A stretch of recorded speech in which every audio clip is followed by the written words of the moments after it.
Justice today for a slain Hall County deputy as his family marks 2 years this week since he was killed in the line of duty. This afternoon, teens were sentenced for their roles in Deputy Nicholas Dixon's death. 11 Alive's Brittany Klein-Peter was in court as they learned their punishments.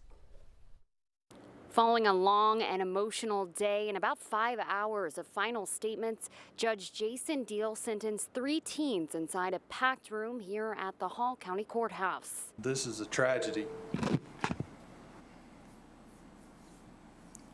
And while I consider your youth, I can't find a more compelling case in which to impose a sentence of life without parole. The self-confessed gunman, Hector Garcia Solis, receiving the harshest punishment with life without parole. Just before he was sentenced, he took the stand to apologize to Deputy Nicholas Dixon's family. I think about saying goodnight to my mother, pops, my brothers and sisters, the kids home.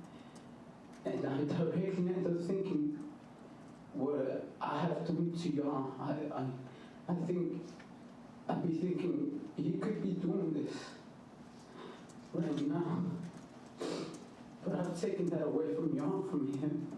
Prosecutors say Edgar Velasquez and London Clements were with Garcia Solis when he killed Deputy Dixon, as the deputy tried to stop them in connection with a series of burglaries on July 7, 2019. Today, a judge sentencing both Velasquez and Clements to life with the possibility of parole. The death penalty not an option for sentencing since the defendants were all 17 at the time of Deputy Dixon's killing. And a 4th man also faces murder charges in this case, and prosecutors say he will be tried later after testifying against these 3 defendants.